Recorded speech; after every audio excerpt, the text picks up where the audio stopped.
नमस्कार, analytical minded channel में आपका हार्दिक स्वागत है। आज के वीडियो में हम चर्चा करेंगे तमाम तरह के जुड़े तत्कालिक मुद्दों को लेकर।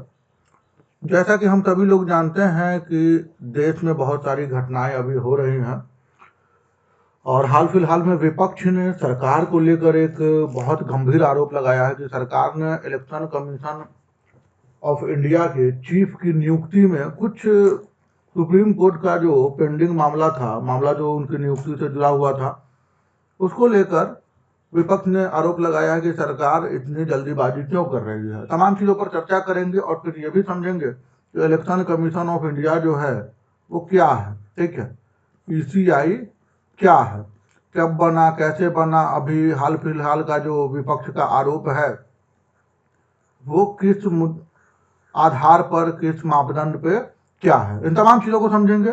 चलते हैं अपने वीडियो में, चैनल से जुड़े रहें, जल्दी से जल्दी वीडियो को शेयर कर दें ज़्यादा से ज़्यादा लोगों तक।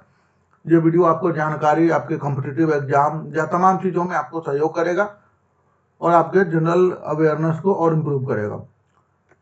राहुल गांधी ने जैसा कि हम लोग जानते हैं कि देश की प्रमुख राष्ट्रीय विपक्षी पार्टी कांग्रेस के जो नेता हैं राहुल गांधी, जो हर बार प्रधानमंत्री चेहरे के दावेदार होते हैं कांग्रेस की तरफ से, वो भी विपक्ष के सबसे मजबूत नेता। तो राहुल गांधी ने मुख्य चुनाव आयुक्त के चयन के तरीके को लेकर सवाल खड़े किए हैं।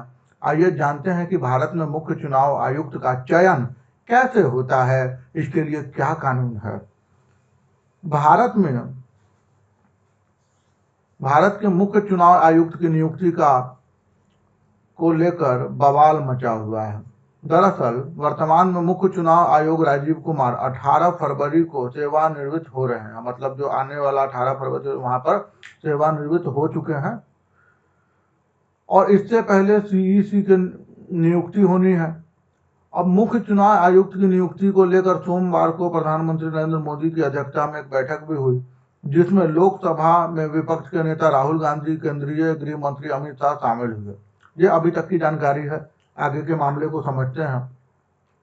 इस बैठक के बाद उन्होंने चयन समिति को लेकर आपत्ति जताई। किसने? विपक्ष के नेता राहुल गांधी ने। कांग्रेस नेता का कहना है कि जब मुख्य चुनाव आयुक्त की नियुक्ति का मामला कहाँ लंबित है? सुप्रीम कोर्ट में लंबित है और इस पर 22 फरवरी को सुनवाई हो सकती है। जो 22 फरवरी आने वाली है उस पर सुनवाई हो सकती है। ऐसे में इस बैठक को नहीं होना चाहिए था, ठीक है। राहुल गांधी ने मुख्य चुनाव आयुक्त के चयन के तरीकों को लेकर सवाल खड़े किए हैं। समझते हैं क्या क्या है वो। आइए जानते हैं कि भारत के में मुख्य चुनाव आयुक्त का चयन कैसे होता है, इसके लिए क्या कानून है, चयन करने वाली समिति में कौन कौन शामिल होता है और क्या विवाद है, इसको समझते हैं।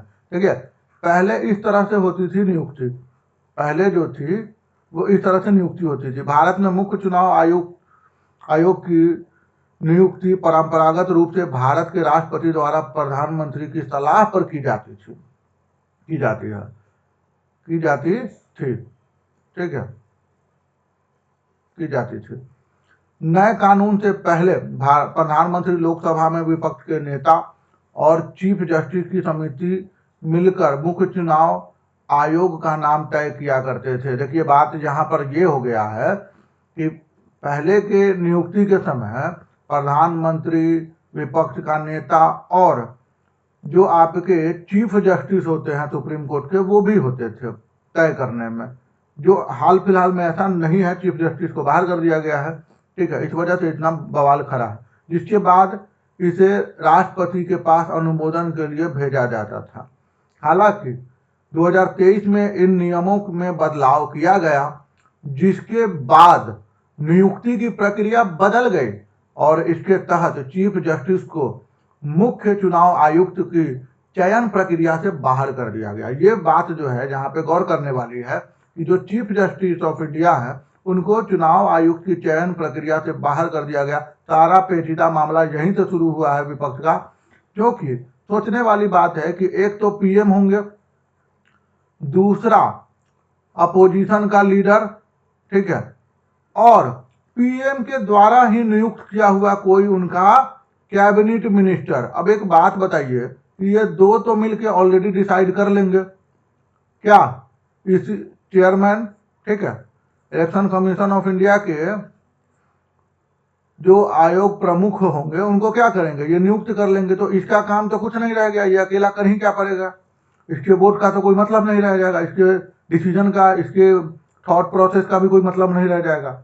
तो करना ये चाहिए था सरकार को कि कम से कम, मेरा व्यक्तिगत तौर पे मानना है एक नागरिक के तौर पर, आप भी अपने विचार से सहमत हो ना हो अलग बात है, कि पीएम हो, उनका एक कैबिनेट मिनिस्टर हो चलेगा, विपक्ष का नेता है, साथ में आपको सीजीएआई को रखना चाहिए, चीफ जस्टिस ऑफ इंडिया को रखना ही चाहिए था। ये दो, अब मान लीजिए कि करेंट गवर्नमेंट के आदमी हो और दो न्यूट्रल बॉडी अगर होता है, या कम से कम एक न्यूट्रल बॉडी भी होता है, तो कम से कम इसको निष्पक्ष जो है विपक्ष मानेगा ही मानेगा, तब इतना प्रॉब्लम नहीं हुआ होता। लेकिन सरकार की अपनी मंशा क्या है सरकार ही जाने, ठीक है। तो मेरा व्यक्तिगत तौर पे ये मानना है कि इतना विवाद नहीं होता अगर कम से कम एक न्यूट्रल बॉडी को इसमें इन्वॉल्व किया जाता। खैर, हम अपने सवाल पे आते हैं। अब इस तरह से नियुक्ति होती है, ठीक है, अब चीजों को ऐसे देखते हैं कि अब इस तरह से नियुक्ति होती है। इस बार मुख्य चुनाव आयोग की आयुक्त की नियुक्ति नए मुख्य चुनाव आयुक्त और अन्य चुनाव आयुक्त अधिनियम 2023 के तहत होनी है, जो बदलाव किए गए थे, जिसको लेकर सुप्रीम कोर्ट में मामला, एससी में मामला क्या है, लंबित है। ये जो 2023 में बदलाव किया गया था उसको लेकर क्या है, लंबित मामला है कि ऐसा नहीं होगा। अब इस कानून के तहत, इसके कानून के तहत चुनाव आयुक्त की चयन प्रक्रिया में 2 समितियां शामिल होती हैं। इसमें से कानून मंत्री के नेतृत्व वाली 3 सदस्यीय खोज समिति, दूसरी प्रधानमंत्री अध्यक्षता में 3 सदस्यीय चयन समिति। पहले कानून मंत्री की अध्यक्षता वाली चयन समिति मुख्य चुनाव आयुक्त की चयन के लिए 5 नाम तय करती है, जिसे प्रधानमंत्री के पास भेजा जाता है। अब इसके बाद प्रधानमंत्री की अध्यक्षता वाली चयन समिति, जिसमें लोकसभा में विपक्ष के नेता और प्रधानमंत्री द्वारा अनुमोदित एक केंद्रीय मंत्री शामिल होता है, मिलकर इन 5 नामों में से एक नाम तय करते हैं। हालांकि इस चयन समिति को सूची से बाहर से भी चुनाव आयुक्त का चयन करने का अधिकार है, ठीक है। तो मामला समझ रहे हैं आप व्यक्तिगत तौर पे। और जो यहाँ पर दिख रहा है, पीएम तो होंगे, अपोजिशन का भी लीडर होगा और पीएम के द्वारा ही उनका कोई कैबिनेट मिनिस्टर होगा। आप बताइए, जो अपोजिशन यहाँ ऑब्जेक्शन नहीं करेगा तो क्या करेगा, आप ही बताइए। अगर लॉजिकली देखा जाए तो हमको जहां तक लगता है कि पीएम को करना कुछ नहीं चाहिए, सीजीआई को शामिल कर लेते, न्यूट्रल बॉडी को शामिल कर लेते, इतना बवाल ही नहीं खड़ा होता। खैर, सरकार की अपनी मंशा, व्यक्तिगत तौर पर उनकी क्या मंशा है वही जानते हैं। अब हम अपने जानकारी पे आते हैं। निर्वाचन आयोग क्या है? निर्वाचन आयोग क्या है, समझिए बात को। भारत निर्वाचन आयोग, जिसे चुनाव आयोग के नाम से भी जाना जाता है, एक स्वायत्त संवैधानिक निकाय है जो भारत में संघ और राज्य चुनाव प्रक्रियाओं से का संचालन करता है। यह देश में लोकसभा, राज्यसभा, राज्य विधानसभाओं, राष्ट्रपति और उपराष्ट्रपति के चुनाव का संचालन करता है। मतलब जो आप देखते हैं लोकसभा, राज्यसभा, ठीक है, ठीक है, और जो भी आपका विधानसभा या होता है, ये सभी और राष्ट्रपति के और उपराष्ट्रपति के चुनाव को क्या करता है, रेगुलेट करता है, यानी कि उनको संपादित करता है, उनको संचालन उनका करता है, ठीक है। पृष्ठभूमि समझते हैं कि भारतीय संविधान का भाग 15 चुनावों से संबंधित है। जब आप कॉन्स्टिट्यूशन खोलिएगा,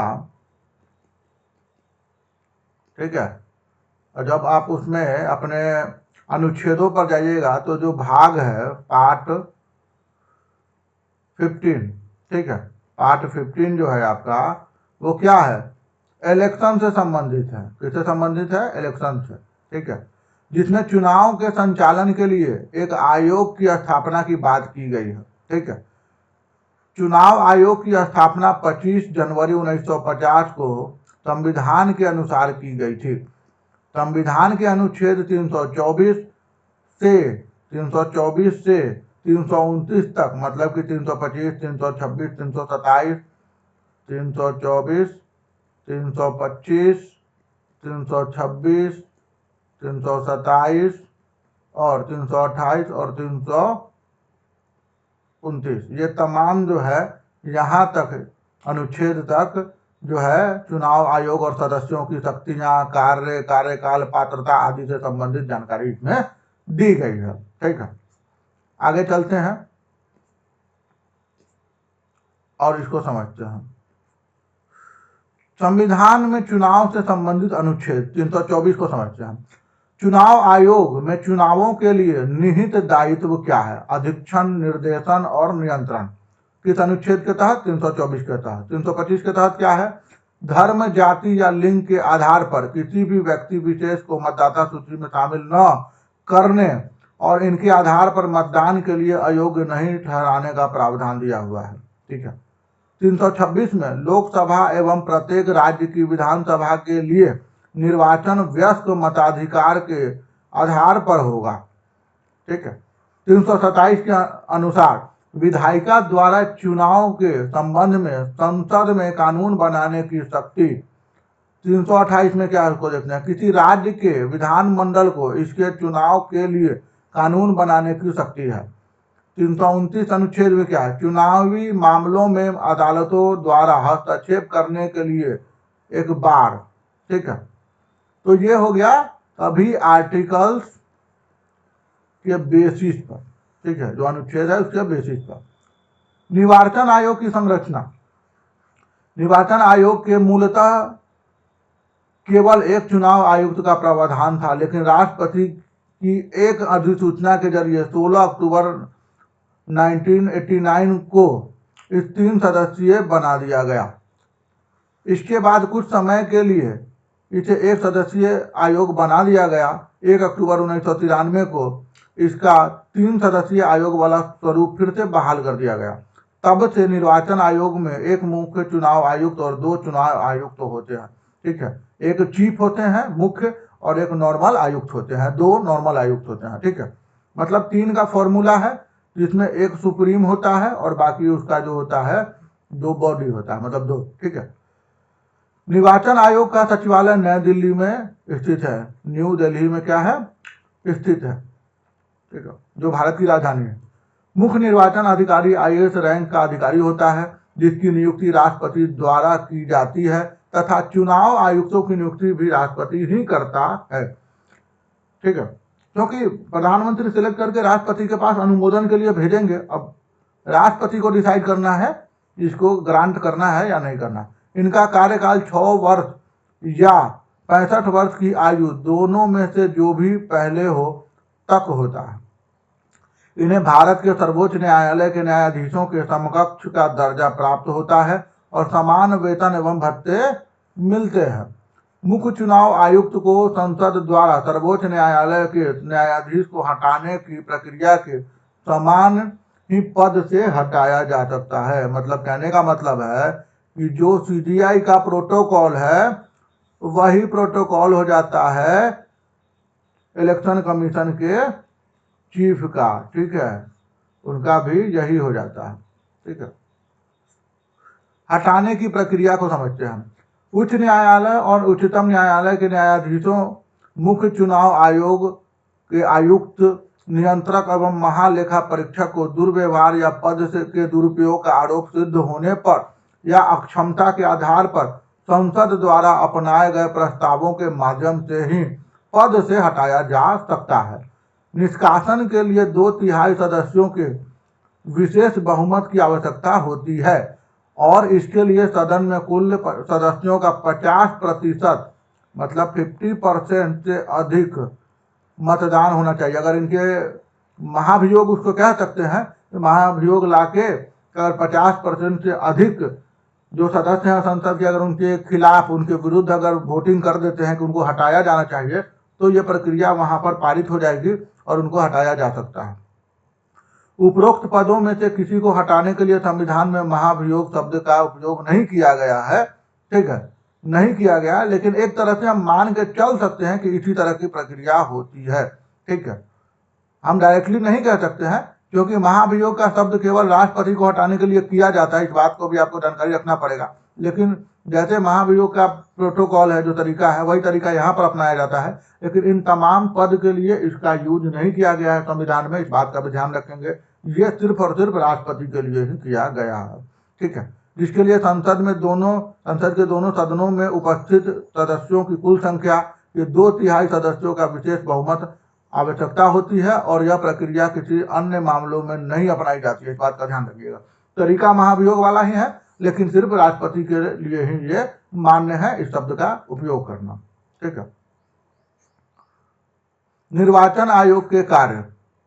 चुनाव आयोग भारत में लोकसभा, राज्यसभा, राज्य विधानसभाओं, राष्ट्रपति, उपराष्ट्रपति के चुनाव की संपूर्ण प्रक्रिया का अधीक्षण, निर्देशन और नियंत्रण करता है।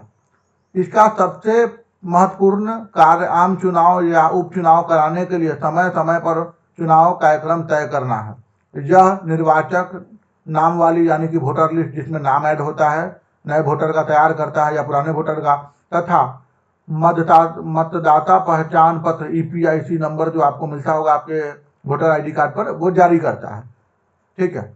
यह मतदाता एवं मतगणना केंद्रों के लिए, स्थानीय मतदाताओं के लिए केंद्र तय करना, मतदान एवं मतगणना केंद्रों में सभी प्रकार की आवश्यक व्यवस्थाएं एवं अन्य संबद्ध कार्यों का प्रबंधन करता है। यह राजनीतिक दलों को मान्यता प्रदान करता है कि आप वोटिंग का अधिकार आप वोटिंग में कॉन्टेस्ट कर सकते हैं, प्रतिस्पर्धा कर सकते हैं तमाम विपक्षी दलों के साथ। उनसे संबंधित विवादों को निपटाने के साथ ही चुनाव चिन्ह आवंटित भी करता है। निर्वाचन के बाद अयोग्य ठहराए जाने के मामले में आयोग के पास संसद और राज्य विधानसभाओं के सदस्यों की बैठक हेतु सलाहकार क्षेत्राधिकार भी है। यह राजनीतिक दलों और उम्मीदवारी के लिए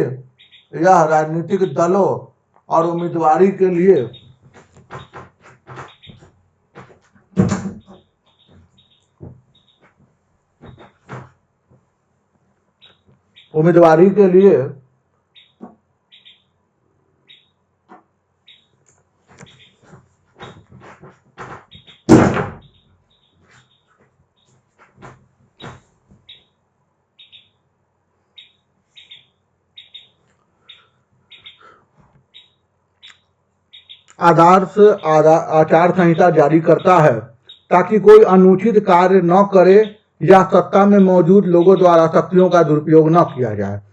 यह सभी राजनीतिक दलों के लिए प्रति उम्मीदवार चुनाव अभियान खर्च की सीमा निर्धारित करता है और उसकी निगरानी भी करता है, ठीक है। तो ये तमाम चीजें हमको वहां देखने के लिए मिलती है और इनसे जुड़ी जानकारी जो है हमको रहती है।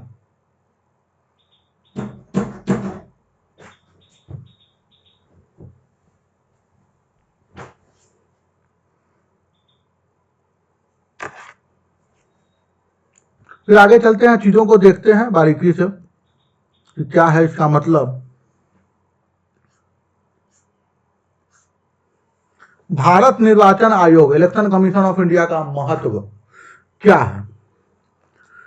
यह वर्ष 1952 से लेकर राष्ट्रीय एवं राज्य स्तर के चुनावों का सफलतापूर्वक संचालन कर रहा है।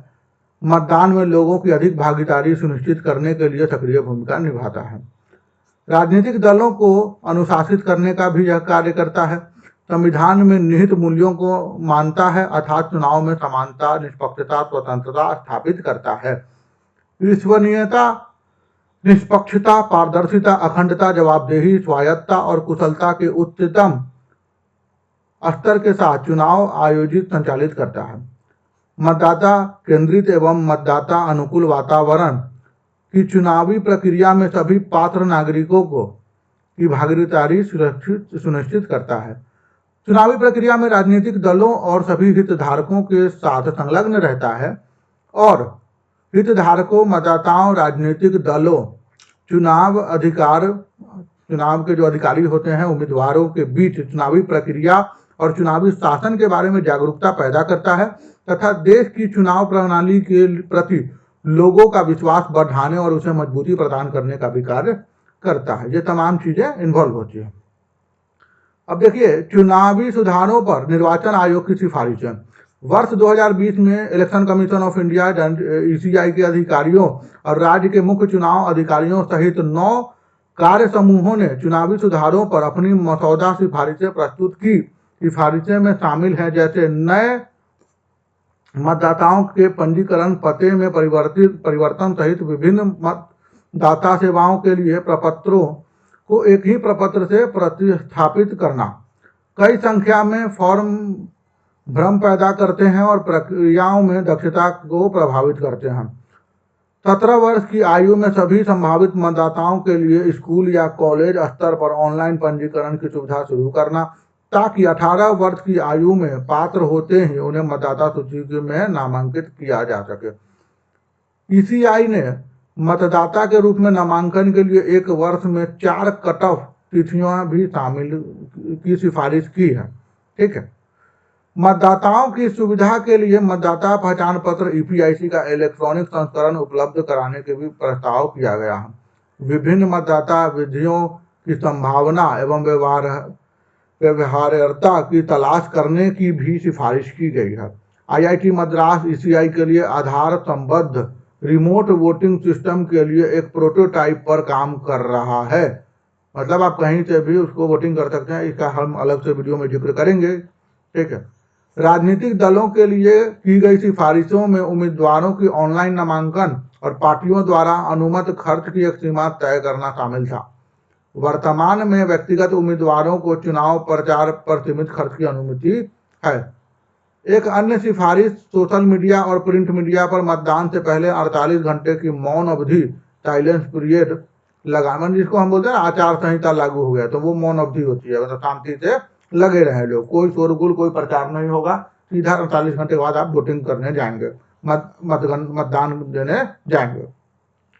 मतदान से पहले पिछले 48 घंटों में इलेक्ट्रॉनिक मीडिया पर प्रचार करना फिलहाल प्रतिबंधित है।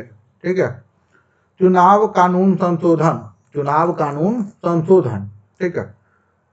चुनाव कानून संशोधन क्या है? विधेयक 2021 का प्रस्ताव क्या है? दिसंबर 2021 में लोकसभा ने चुनाव कानून संशोधन विधेयक 2021 में पारित किया था। यह विधेयक मतदाता सूची डेटा और मतदाता पहचान पत्र को आधार पारिस्थितिकी तंत्र से जोड़ने का प्रयास करता है। मतलब आधार से क्या करेगा? आधार से आपका जैसे पैन लिंक होता है वैसे ही आपका ईपीआईसी क्या होगा? लिंक होगा। ठीक है। विधेयक की मुख्य विशेषताएं। निर्वाचक नामावली का डुप्लीकेशन। यह जन प्रतिनिधित्व अधिनियम 1950 की धारा 23 में संशोधन का प्रावधान करता है, जिसमें मतदाता सूची डेटा को आधार पारिस्थितिकी तंत्र से जोड़ा जा सके। इसका उद्देश्य विभिन्न स्थानों पर एक ही व्यक्ति के अधिकांश नामांकन को रोकना है। मतलब एक व्यक्ति अधिकांश चीज में नामांकन नहीं कर सके। इससे फर्जी वोटिंग और फर्जी मतों को रोकने में मदद मिलेगी। यह लिंकिंग विभाग से संबंधित व्यक्तिगत लोक शिकायत और कानून तथा न्याय पर संसद अस्थायी समिति की 150वीं रिपोर्ट के अनुरूप है। ठीक है। ये उसी रिपोर्ट के अनुरूप है। ये उसी रिपोर्ट के क्या है? अनुरूप है। ये तमाम तरह की बातें अभी तक पिछले 2021 के संशोधन में नामित है। ठीक है। आगे चल के इसको देखते हैं और चीजों को समझते हैं बारीकी से। Multiple qualifying dates. नागरिकों को 18 वर्ष की आयु के में वोटिंग का अधिकार मिल जाता है। हालांकि 18 वर्ष की आयु के बाद भी कई लोग मतदाता सूची से बाहर रह जाते हैं। ऐसा इसलिए है क्योंकि 1 जनवरी को क्वालिफाइंग तारीख के रूप में माना जाता है। विधेयक के अनुसार वोटिंग रोल को अपडेट करने के लिए 4 क्वालिफाइंग तारीखों की घोषणा की जाएगी, जिसमें जनवरी, अप्रैल, जुलाई, अक्टूबर के महीनों के पहले 18 वर्ष के हो चुके लोगों को शामिल किया जाएगा। लैंगिक तटस्थता लाना। सेवा मतदाताओं की पत्नियों के पंजीकरण की भाषा को अब जीवन साथी में बदल दिया जाएगा। यह कानूनों को अधिक लिंग तटस्थ बना देगा, मतलब जेंडर बाइस बना देगा। सेवा मतदाता वे हैं जो सशस्त्र बलों में सेवारत हैं या इसके बाहर राज्य के सशस्त्र पुलिस बल में सेवारत हैं या भारत के बाहर तैनात सरकारी कर्मचारी हैं, ये तमाम लोग उसमें शामिल हैं। निर्वाचन आयोग के समक्ष प्रमुख चुनौतियां क्या हैं, चैलेंजेस क्या हैं, उसको समझते हैं। वर्षों से राजनीति में हिंसा और चुनावी दुर्भावनाओं के साथ काले धन और आपराधिक तत्वों का बोलबाला बढ़ा और इसके परिणाम स्वरूप राजनीति का अपराधीकरण भी हुआ है। इनसे निपटना निर्वाचन आयोग के लिए एक बड़ी चुनौती है। राज्यों की सरकारों द्वारा सत्ता का बड़े पैमाने पर दुरुपयोग किया जाता है, जिसके तहत कई बार चुनाव से पहले बड़े पैमाने पर प्रमुख पदों पर तैनात योग्य अधिकारियों का हस्तांतरण कर दिया जाता है, ठीक है, ताकि अपने हिसाब से वो सारा चीज सेटिंग मैनेज कर सके। चुनाव के लिए सरकारी वाहनों और भवनों का उपयोग निर्वाचन आयोग की आदर्श आचार संहिता का उल्लंघन किया जाता है। निर्वाचन आयोग के पास राजनीतिक दलों को विनियमित करने के लिए पर्याप्त शक्तियां नहीं है, मतलब पॉलिटिकल पार्टी को कंट्रोल करने के लिए उनके पास कोई ऐसा प्रावधान नहीं मिला हुआ है।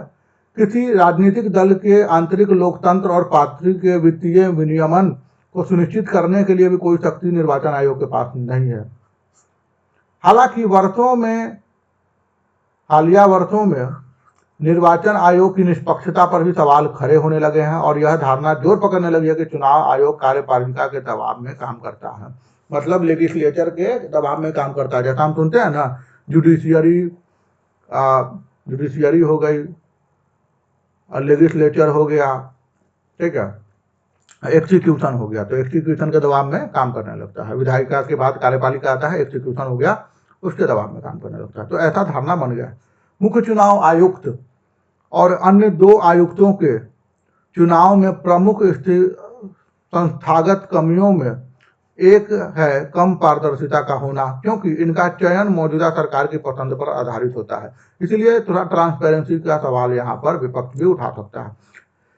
इसके अलावा ईवीएम में खराबी, हैक होने और वोट दर्ज न होने जैसे आरोपों से भी निर्वाचन आयोग के प्रति आम जनता के विश्वास में कमी आती है। वर्तमान समय में सत्ताधारी दलों के पक्ष में निचले स्तर पर नौकरशाही की मिलीभगत के खिलाफ सतर्क रहने की आयोग के सामने बड़ी चुनौती है। आयोग के जनादेश और जनादेश का समर्थन करने वाली प्रक्रियाओं को और अधिक कानूनी समर्थन प्रदान करने की आवश्यकता है। नैतिकता सुनिश्चित करने के लिए आवश्यक है कि सक्षम और योग्य व्यक्ति उच्च पदों पर दायित्व संभालें।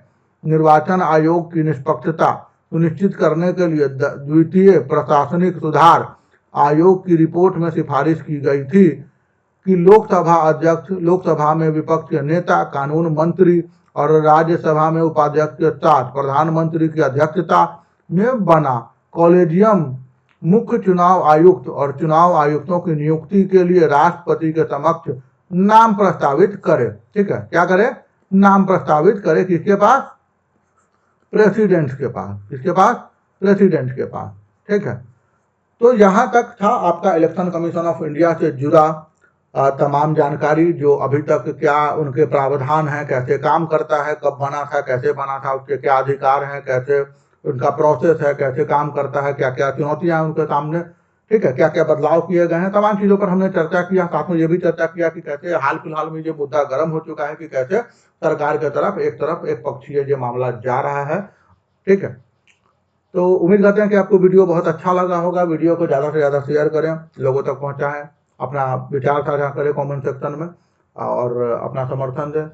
वीडियो में जुड़े रहने के लिए एनालिटिकल मैन चैनल की तरफ से आपका आभार व्यक्त करते हैं। आज का दिन आपका शुभ हो।